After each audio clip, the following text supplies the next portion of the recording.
दोस्तों अभी एक वीडियो बहुत तेज़ी से वायरल हो रहा है।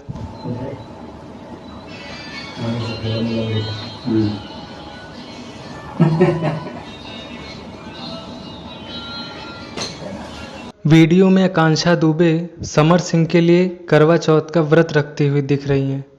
वीडियो देख के साफ पता चल रहा है कि ये कोई शूटिंग का वीडियो नहीं है, ये रियल वीडियो है।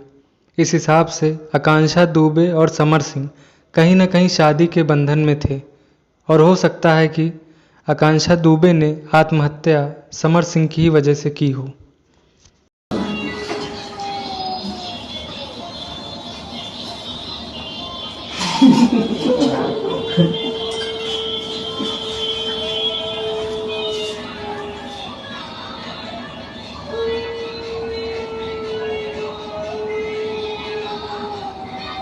वाह